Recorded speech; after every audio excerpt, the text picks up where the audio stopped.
What is up, everyone? My name is Jack Saffel, back again with another video, and today I am here with my NXT TakeOver Chicago review, and I will never doubt NXT again after this show, because this was the best takeover of the year. I mean, don't get me wrong, the other two takeovers were great, but this one was just superb. Like, holy shit.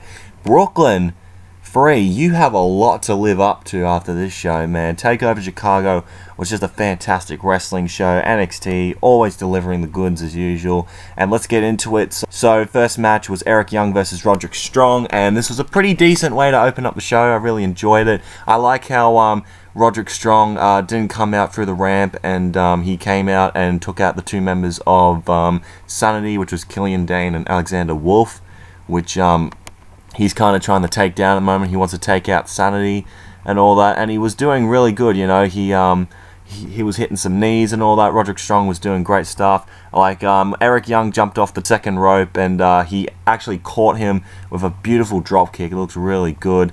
But I remember, and then he was on the outside, and Killian Dain just speared him like he was nothing. And so what Roderick Strong does at the end of this match, he ends the match with a suplex into like a backstabber. It was a really cool finisher, and he ends up winning the match, which I was actually kind of surprised about. I actually thought Eric Young would win, because like, oh, maybe they want to build up Sanity a little bit more.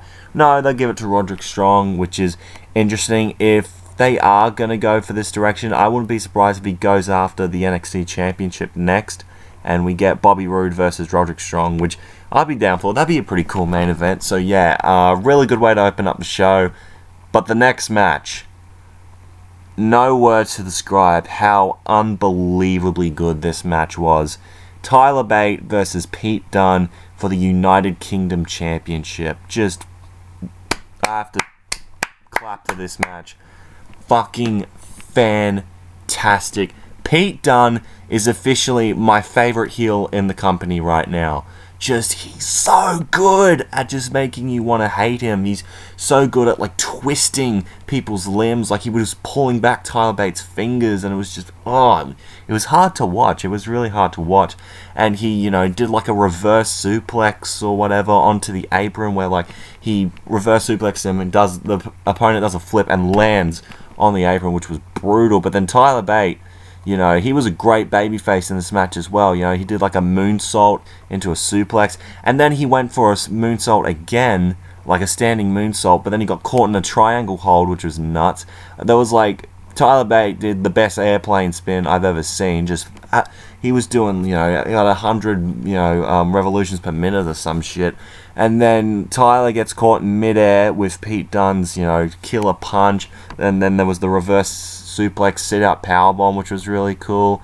And, you know, there was a good sequence of moves after that. And then the pump handle by Pete Dunne got reversed to a DDT. Moonsault off the second rope to the outside. There was a corkscrew 450 by Tyler, but Pete Dunne ended up getting kicked out. And then how this all ended was Tyler Bate decided to go for an outside dive, but he completely misses.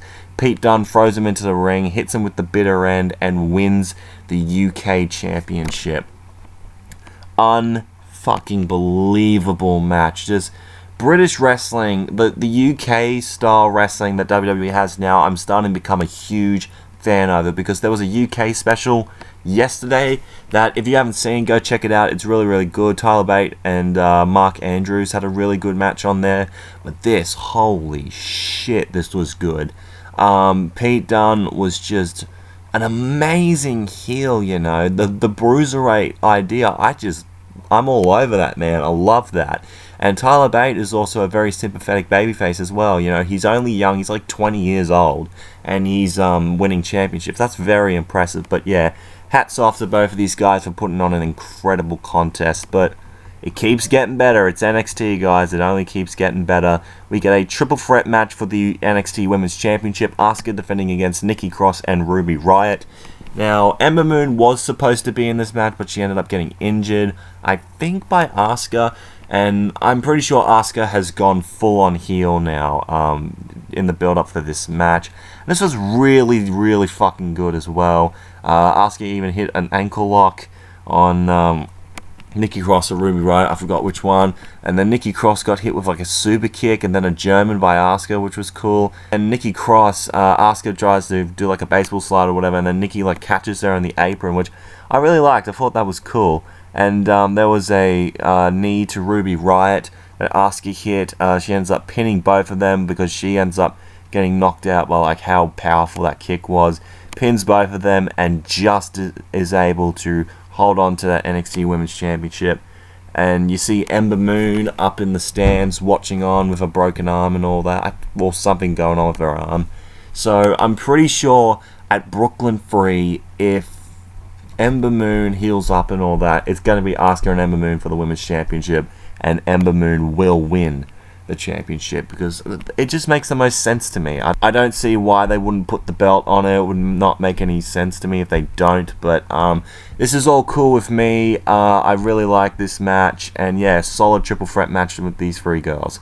Next is for the NXT Championship between Bobby Roode and Hideo Itami. Yeah, we closed out the show with the NXT Tag Team title match. I'll get to that later on. Really good match. I really enjoyed this. Hideo, throughout the entire match, was trying to hit the GTS on Bobby Roode, but Bobby Roode would just roll out all the time or find a way to avoid getting hit. And what Bobby Roode does, he always, you know, he's really good at that psychology inside the ring. They both end up getting chucked into steel steps, which makes both guys get injured body parts. So Hideo ends up getting like a hurt knee, and Bobby Roode ends up with a hurt arm. So it really affects their finishing moves. So Bobby hits a glorious DDT, but doesn't get anything from that. Hideo Itami finally hits the GTS, but because his knee hurts a lot, he has to, like, after that, the impact was so big that he fell through, and Bobby Roode fell out of the ring, and that gave Bobby Roode some time to recover. And he threw Bobby Roode back into the ring and was going to hit the GTS again, but that got reversed into the glorious DDT, and he retains the NXT Championship. Really good match as well. I liked how Bobby Roode kind of rolled out of the ring to get some time to recover and all that. It was really good, a really good strategy from him. Hideo looked great in this match as well. He's definitely a standout competitor, and I wouldn't be surprised if we get a rematch next time. But apparently, from what I've heard, he went off like backstage, like after the show, against some other people like Cassius Ohno, so maybe they can be in the feud and Hideo turns heel or whatever, and then Bobby Roode goes on to face like Drew Galloway or Roderick Strong or something like that. So yeah, time will have to tell what will happen to Hideo Itami, if he's going to turn heel or not. As for Bobby Roode, yeah, he can be facing either Roderick Strong, Drew Galloway, whole heap of guys that he can face. But yeah, you know, good on you, Bobby Roode, for retaining your championship. Then we get to the main event. It is a ladder match for the NXT Tag Team Championships. DIY versus the champions, the Authors of Pain. This was an awesome match, and I am glad they put this in the main event because it was fantastic. You know, really crazy stuff happening throughout this whole match. Gargano flew through the ladder and all that, which was cool. When Ciampa was about like literally fingertips away from the belt, but one of the Authors of Pain ends up dropping him. And then the craziest spot in the night, in my opinion, both members of DIY go on top of the ladder, the really big ladder, and each member of the Authors of Pain are on separate ladders, just lying down or whatever between the ring and the barricade, and they end up putting both of them through the ladders, which was crazy. And Authors of Pain, what I liked, this was a thing I really liked about this match as well, is Authors of Pain used the ladders to prop up Ciampa on his knees and all that. And Johnny Gargano ends up pushing Ciampa out of the way so he can get the hit, sacrificing himself for the team, which just goes to show you how, you know, he's a really good friend. He'll do whatever he can to make sure Ciampa's alright. And then Ciampa, Jesus Christ, picks up one of the members of Authors of Pain while he's on the ladder, hits him with a suplex, and he goes through the ladder, and the ladder just snaps in half. It was crazy as shit. And then there was a double kick by DIY while the other member head was wedged in the ladder. But in the end, they both hit a super collider. on Gargano and Ciampa, and they end up retaining the NXT Tag Team titles in a fantastic main event. And then afterwards, DIY, you know, they have their moment, they hug in the ring, and they go to leave. Also, we fought because Ciampa turned heel afterwards, beat the shit out of Gargano, and I mean, my god, he just threw him into like the bloody screen where like the entranceway and just beat the shit out of him. He like did a fucking white noise off of the announce table and threw like a bunch of tables. It was nuts. It was absolutely nuts, and just Gargano was kind of in shock the whole time. Like, you know, he's shaking when he got put through the table, and the fans were pissed off, you know, saying fuck you Ciampa and all that. So he's got that heat on him now. So I'm saying for Brooklyn 3, Gargano and Ciampa are probably going to have a match, and it's going to be fantastic, and I cannot fucking wait for their match. I feel like they might be having one of the best feuds of the year, probably, you know, and it will make sense because Ciampa, he'll come off as this ungrateful guy and all that because, you know, he sacrificed himself for you. How could you? I'm sure he'll come up for this meaning, but now we are getting the psycho killer Tommaso Ciampa, and I'm glad Ciampa was the one who turned heel instead of Gargano. It makes more sense for him to turn heel because of that psycho killer gimmick he had on the indie scene. So yeah, that's going to be a feud I cannot wait to see in the future. And yeah, this will be it for this review. One of the best takeovers I've seen personally, best one this year so far.